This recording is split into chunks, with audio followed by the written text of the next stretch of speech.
episode 137. Well, hello, everybody, and welcome back to another episode of the podcast.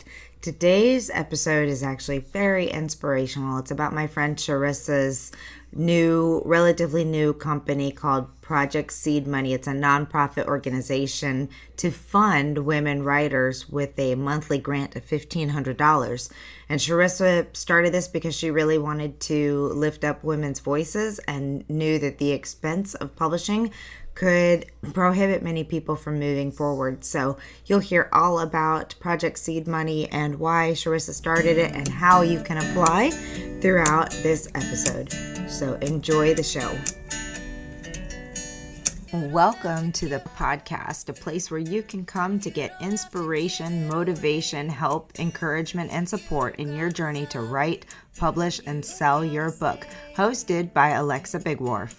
'Cause I've been where you've been, and I felt what you're feeling, and I don't want to get in your way. Well, hello, everybody, and welcome to another episode of the Publish Her podcast. I am really excited today because we're talking about a topic that is often daunting to authors when they start to think they want to write and publish a book and then start looking at publishing and seeing what all the costs are. It can get really, really overwhelming. So we are talking about money, but not just money. So don't think I don't need money today. We're actually talking about how to get money to help you, which is a wonderful, wonderful tool to help us in it. So I have a special guest here today.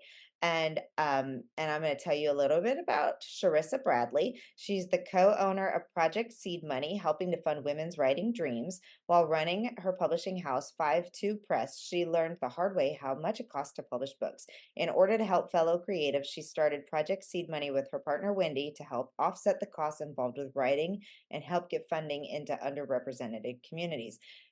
Beyond that, I'm excited about Sharissa because Sharissa was actually one of my very first published authors when we started Cat Biggie Press almost a decade ago. So it's really exciting to see how an author can publish a book, learn the process, and go on to do bigger and better things within the publishing industry. So welcome, Sharissa. I'm so excited to have this conversation with you today. Thank you so much. It's absolutely a pleasure. I love art history and I love sharing with people our history because it is such a cool full circle moment for us to be back at this place where I remember sitting on my stairs on a phone call with you just saying like, how am I going to get the money to edit? How am I going to get the money for a book cover design? And talking about crowdfunding and how to get the resources that we need. And now 10 years later, I am thrilled to be in that position of being able to give the money to people. Yes, it is so exciting. So let's talk a little bit more about that journey. I mean, obviously it doesn't just go from I published a book, then I started a publishing company, and then I started giving people money. So how did the idea for Project Seed Money come about, and how did you start growing this as a resource that you can share with other people? Oh, that's such a cool question. Actually, the Project Seed Money actually came from a really good friend of mine. Her name is Bethany. She created Project Seed Money as a way to fund women's business ideas. So originally it was seed money for female owned businesses. And she ran it that way for a couple of years with her best friend, Wendy. And after about 3 years, she kind of lost the passion for it. She wasn't seeing it take off the way that she was hoping it would.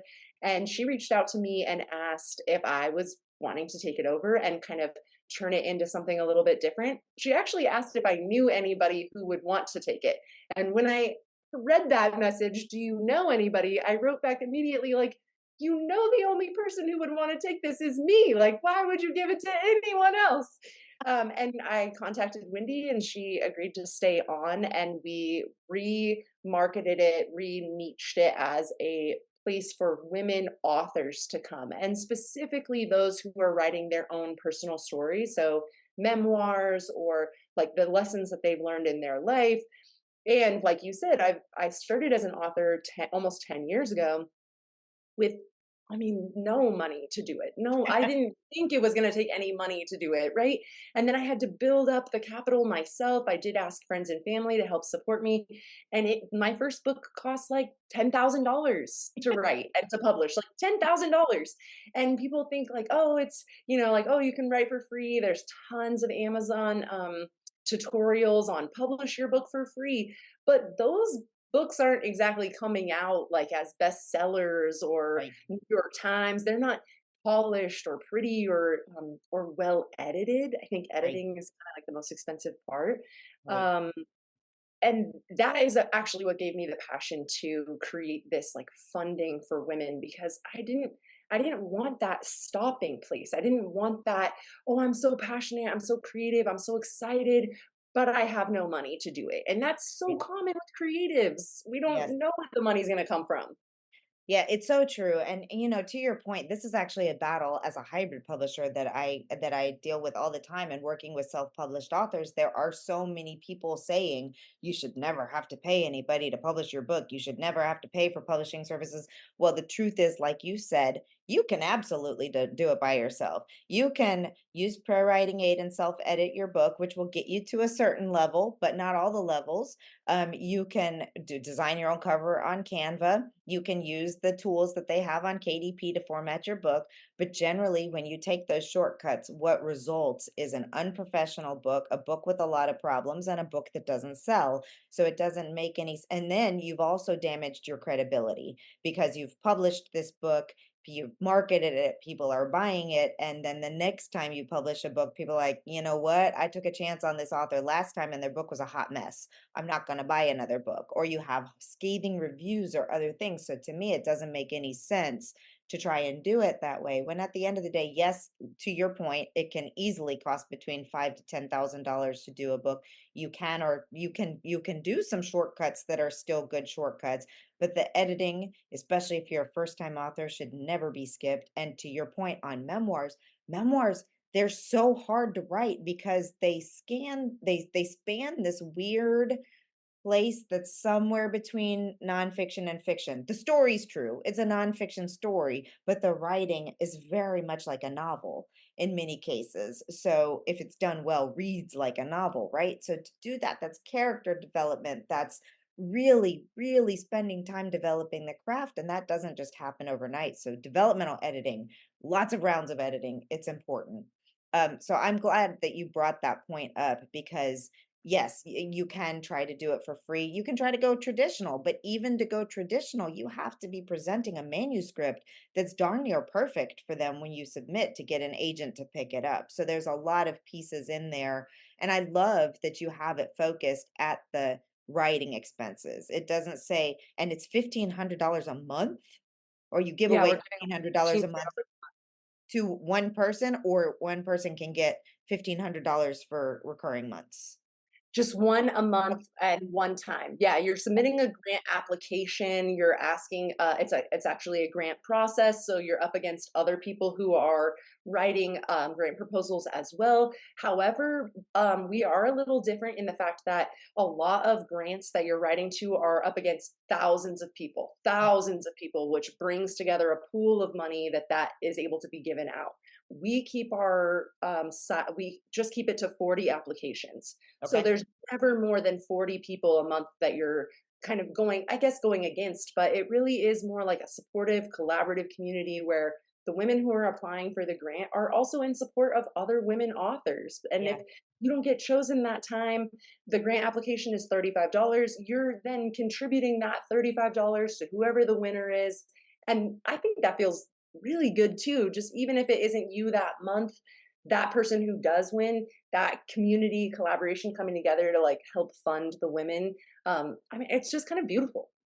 Yeah, I think it's a great use of resources, and to have that money. I mean, $1,500 should get you a solid developmental edit or close to one, depending on where your work is, or at least cut it in half. Anything that helps you get your manuscript to that next level, with which then sets you up for better success down the line. let's talk before we get into we and for everybody listening, we will get into the how you apply, where you apply, who's eligible, all those kinds of things. But I do want to talk. I know we have people in our audience who might be interested in supporting this as well. So let's talk about $35 a month times 40 people is not enough to fund this. So how is it being funded? Where are you? Are you also applying for grants or do you rely on donors? Where does that come from? I have been applying for grants almost weekly. Like anytime that there's a grant that comes up that fits our business model, I'm constantly applying because I do fully believe in this system. And if I could fund it myself personally, I totally would. But Mhm. because I can't do that, I do have opportunities for funding through donations. We have a GoFundMe set up that is just kind of constantly running because, like you said, I can't possibly get all of the funding even from one place because I would like to be able to give money away even more than we're doing now and even more often. I would love to give two, three, four grants away a month, but that's going to take building up the grant fund. Absolutely. Where I know I'll make sure that I have this in the show notes so that people can go to the link, especially if you're driving or doing anything, but just so that we have it on recording, where do people go for the sole purpose of donating to this grant fund? The best place would be to just go to the website because all the links are there. So it's projectseedmoney.com, all spelled out, no spaces or anything like that. And there's directly on the top, there's a donate now button. So that's probably the most simple way to do that. We're also in the process of setting ourselves up as a nonprofit. So once we do that, we'll have even more ways to donate because it'll just make it easier for you to get the tax write off if you're donating to this type of platform. No, I think that's wonderful. Okay, so if you would like to donate to this, if you have deeper pockets than some of our other folks and would like to be able to contribute to the important works that people are writing and need help with through the process, projectseedmoney.com, head on over there. Okay, now for the rest of you, well, first, before we get into that, why do you think it is? I know the importance of niching down to a specific audience, and a lot of what you're saying is why we niche down the Women in Publishing Summit to just, well, men can attend and men listen to this podcast too, but for the same sort of reasons, like we were seeing a shortfall in resources, a shortfall in marketing around women in the publishing industry, et cetera. Why do you think that it's important to have something that is specific to helping women write their manuscripts? Unfortunately, it is still imbalanced. The publishing world is still very imbalanced. And on Project Seed Money, we did a video just a couple weeks ago, just explaining the statistics between men and women in the publishing field. Even men working in the publishing industry is still significantly higher than females working in the publishing industry. Men who are publishing books are still more than women publishing books. My thought behind really supporting women and also the niche of just telling your story. So we don't give money to the, like, if you're writing a novel, we think that's amazing. Of course we want to support you and share your story. But if you're writing a memoir, you're telling the story of what happened to yourself, what happened to you. And this is amplifying the female voice in the world.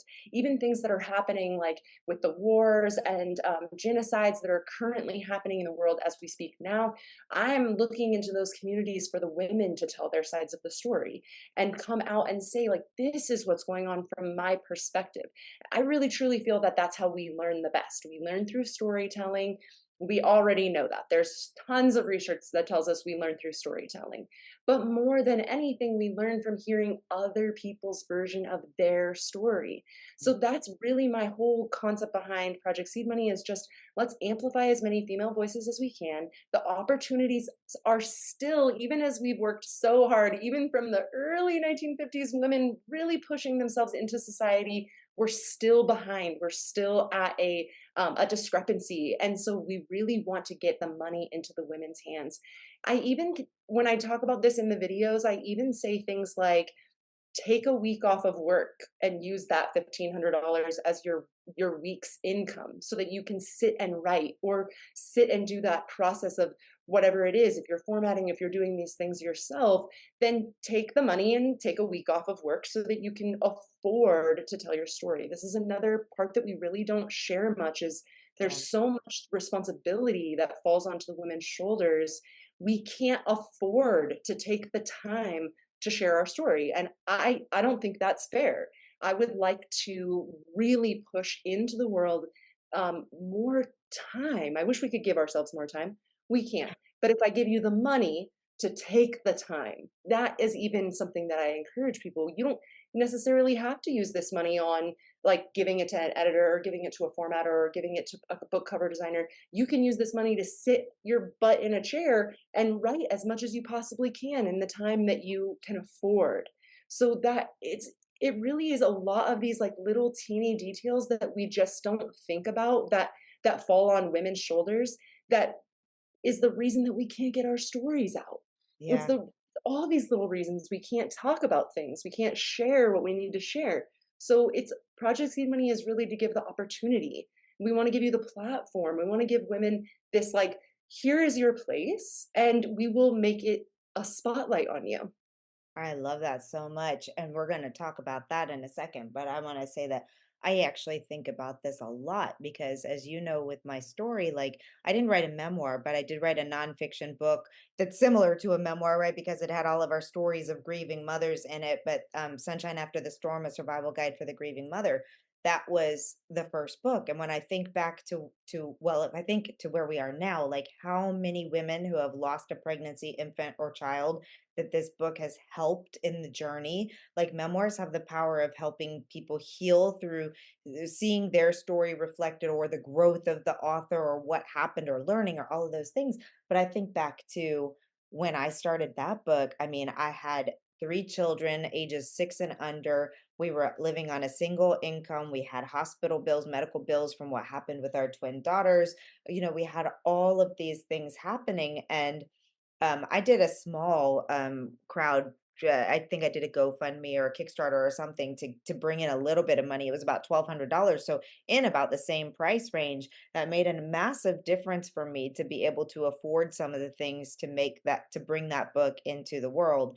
And so, just knowing that this is available for people. I think it's wonderful. We have a lot of memoirists in our communities, and they come from a variety of different backgrounds, and many of them are older or on fixed budgets or are moms at home trying to do these things and can't take the time because they don't have the money because, they're doing all the things. So, first, I just want to really, really applaud you for seeing this as a need and for creating an environment for it. Um, so the things I want to talk about when we go forward, moving forward from here is, and we'll get into these one at a time, but how to apply, who's the right person to apply, how and when and where to apply. And then I'm just saying this now because I don't want to forget it. You just mentioned amplifying their voices. What role does Project Seed Money do after the fact for people who are grant recipients? So let's start with where, how, when, why, all the things for applying. Okay, great idea. So first of all, everything is on the website, projectseedmoney.com. Project Seed Money /apply is where you'll find the application. It's right on the website. It is very simple. It's like name, email, phone number. It's just a very simple basic form. And then a 1,000 word essay essentially on what it is that you're going to use the money for. Why do you think we should give you the money? I've actually recorded an entire video on our scoring rubric. So Nice. we have volunteers who read the application, so it's completely anonymous. I don't see it until there's a winner chosen because I don't want to have any type of bias Mhm. on it. These are people that I know that I'm sending this out to, so I don't ever want it to come back like, oh, this person got the money because you know them. It is Right. completely anonymous. We actually have somebody who assigns the applications a ID number, and all of our reviewers only ever see the ID number. So it's not even associated with your name. It's just that application.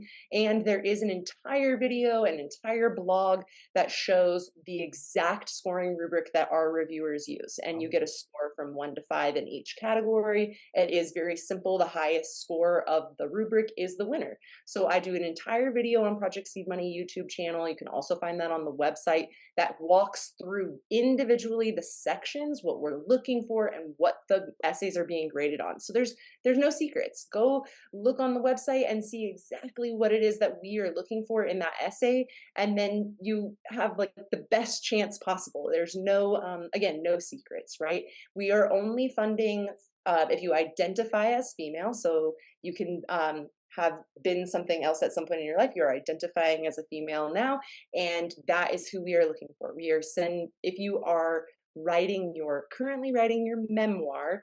That is who is being funded.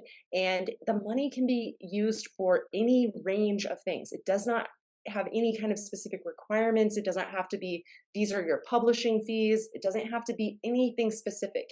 It's just whatever you need it for. Maybe it is just alleviating some of that pressure. I can completely relate to that. When I was writing my book 10 years ago, I had a breastfeeding baby and a 2-year-old baby. I was in grad school. Yeah. And at the end of writing my book, the week that it got published, I was pregnant with my third baby. So and my husband worked out of town. I was home with kids and school and all of these things. And I was writing in the middle of the night and at 5 a.m. And I did do some crowdfunding, and it did support me to get things like the cover designed and just these little things that I really didn't know about. And it helped to alleviate some of that pressure. I know it's not the full amount. Like, it may take $10,000 to write a book. It did for me. And then 5 years later, an additional $1,000 to have the book redone, right? Because there were these little things. And like you mentioned before, with a memoir, I think the editing is so important because Yes. there were places that I just started a story, but never really finished the story. There was no real conclusive anywhere. And Right. as I was rewriting it, rereading it, going through it, like, oh my goodness, there is still storyline and character development, even if you're writing your own story, maybe even especially so, because no one who picks up your book knows who the heck you are. They Right. don't know like anything about your life or your kids or your family or what you've gone through. So that character development, even when you're writing your own story, even maybe more so important because no one knows you. How are you building up your credibility to tell someone your story? Right. It's so true. And having those really crafted, well-defined stories and like a memoir, it's not a biography. So you're not just telling people first this happened, then that happened, then this happened, then I went to school here, then this happened, that. No, you're telling a story of a snapshot of your life that may pull in Wild by is one of my by Cheryl Strayed is one of my Yes. favorite examples because the memoir is about her hike across the mountains, but it Yes. pulls in her miscarriage, the things that happen in a relationship, all of those, they get woven in, weaved in. This is why I hire editors into the story. And it's about the growth and that journey that happens and all, and that has to happen for a successful memoir. And many of us are natural born storytellers.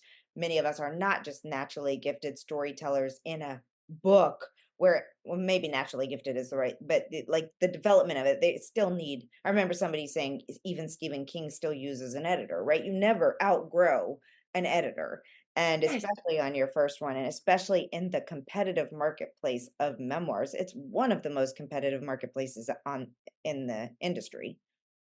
I couldn't agree more. And I absolutely love reading memoirs. I just finished reading Jada Pinkett Smith's memoir. It's called Worthy. It was absolutely, absolutely beautiful. And the way that she organized it was in parts. Like, this part was my early childhood. This part was my like beginning stage of Hollywood. This part is motherhood. This part is now that I'm in my 50s, right? And the way that it was organized, she actually had a co-writer Mhm. that was coming in and helping her with these processes. And then, of course, I'm sure so much editing. They always thank the editors, right? In my book, it is a big old thank you. Thank you so much for making this not just sentence after sentence after sentence. And Right. it's a flow. Yes. Yes, it's really important. But to your point on it, like I love the fact that you don't have limitations on how the money can be spent because I'm thinking to a lot of people that I know that have a lot of other things, like you said, take a week off from work and use that to supplement your income because most of us can't just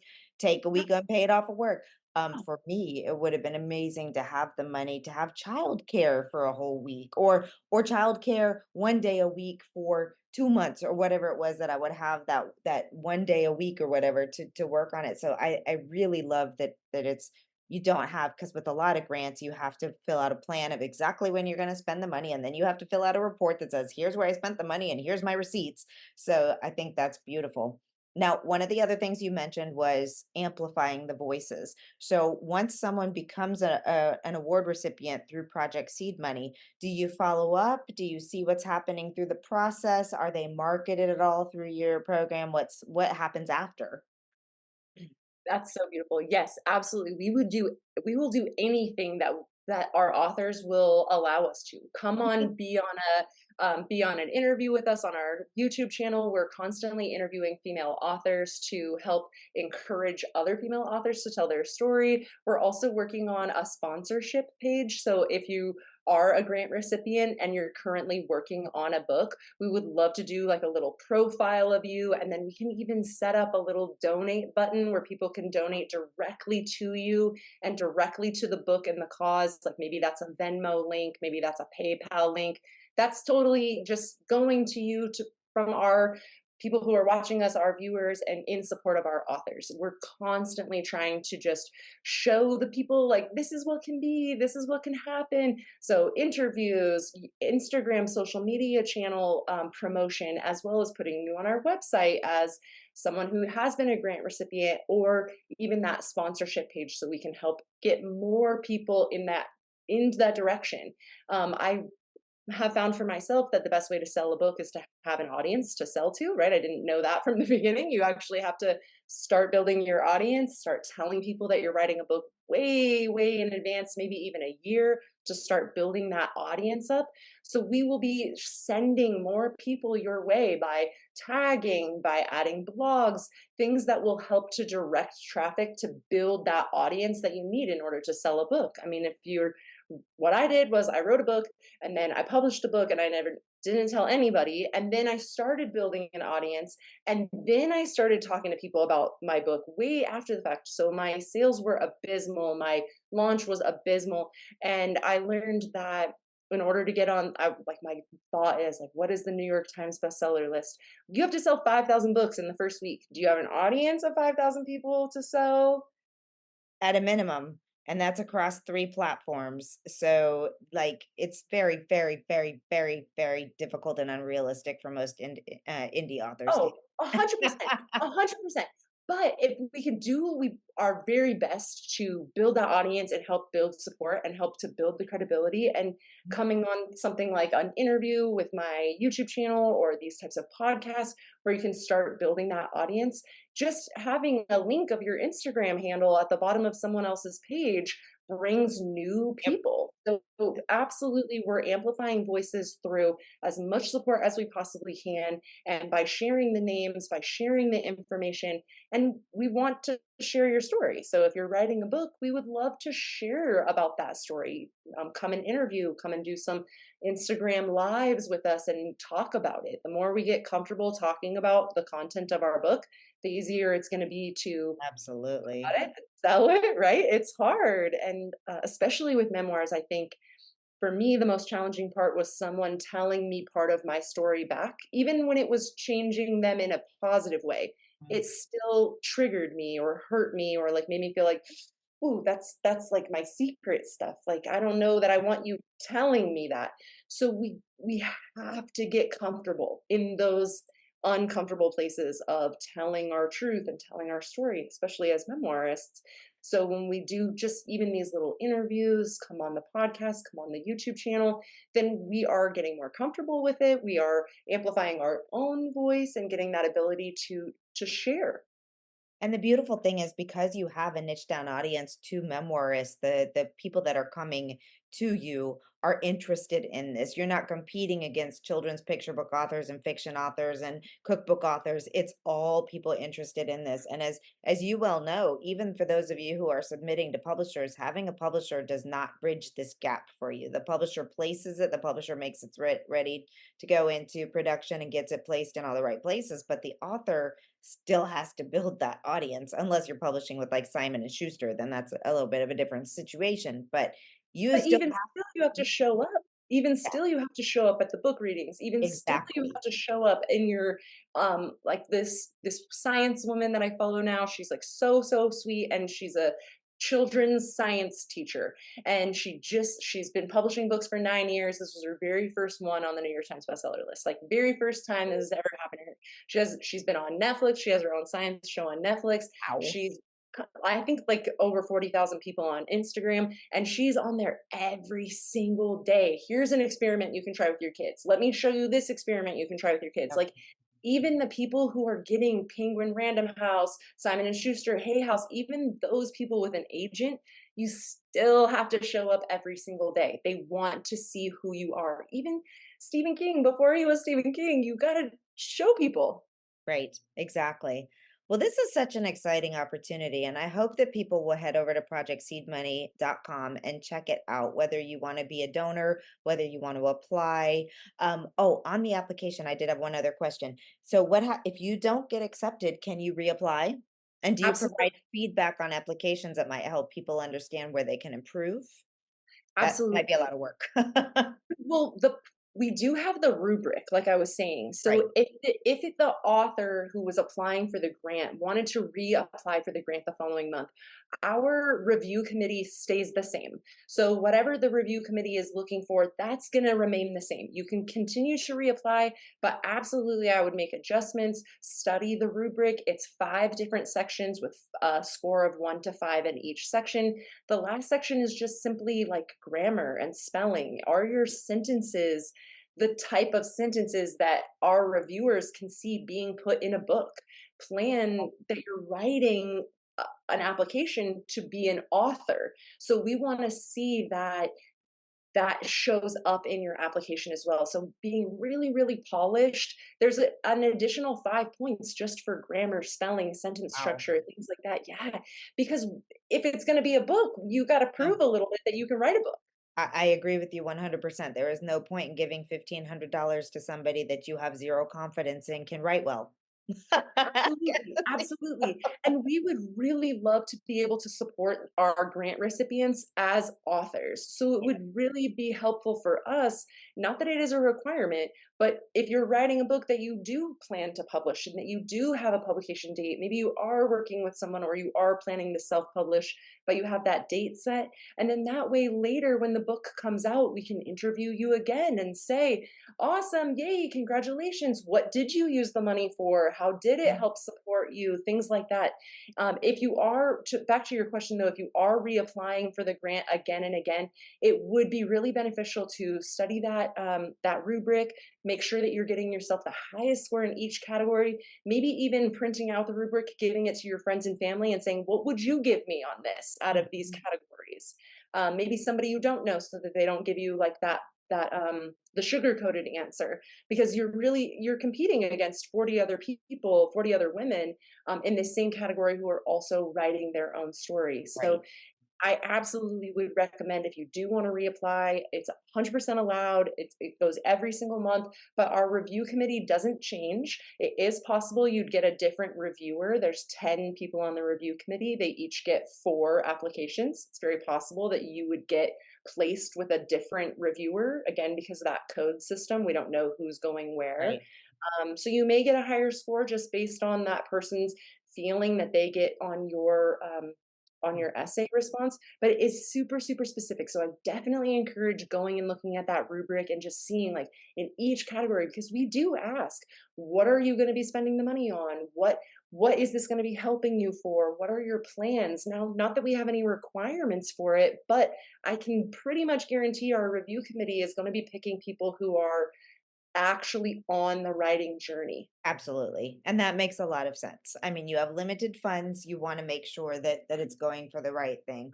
Sharissa, I can't say enough good things about the beautiful journey that I've seen you take over the last few years, and I'm so glad that we have maintained a relationship and that I can help you talk about this and promote this, and we're definitely going to add it to all of our resources everywhere.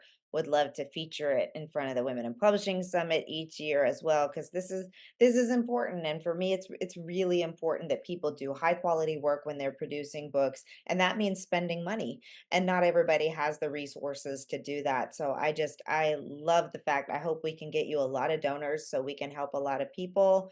And I know it's a long time before the next summit, but I will pledge to you a percentage of ticket sales to go back into Project Seed Money as well.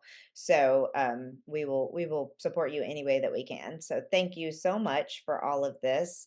And do you have any closing thoughts you'd like to share? I just want to say first, thank you so much for giving me this platform. It's amazing to get the opportunity to talk about Project Seed Money. We both own publishing houses, and yet this one entity that I'm working on can bring us all together and Yep. unite all of us. And it is competitive, and yet it is also really a community. It's women coming together in support of other women. So thank you for giving me this opportunity. I'm really, really excited to just share more about it. And if anybody in the audience is listening and thinking like, I'm a writer, I would love to support Project Seed Money, please reach out to me and come be on my interview series where we are encouraging other female authors to tell their stories. Because even if the grant isn't something that you're necessarily needing or interested in, there's tons of women who are sitting out there on the cusp of writing their stories and just need that little push, that little bit of encouragement. And I would love to give it back in any way that I possibly can. So thank you. Please check out projectcmoney.com, the Instagram, YouTube, all of that is all the same name. And for the podcast, can they find information about that or your interview series on your website as well? Yes, Okay. and that is the Project Seed Money YouTube channel. I'm constantly asking for people on Instagram, so if it's easier to DM me on Instagram, "Hey, I wanna be on your podcast series," or that would be amazing. Otherwise, you can just send me a direct email, sharissa@projectseedmoney.com. This is so exciting. I'm so happy for you. And so I just love this so much. Thank you, Sharissa. Thank you. Thank you for joining us on the podcast. We hope to see you back for the next episode. Great, huge thanks goes to Jasmine Commerce for the use of her song. You can find Jasmine on SoundCloud. Go check out all of her music. We'll see you next time.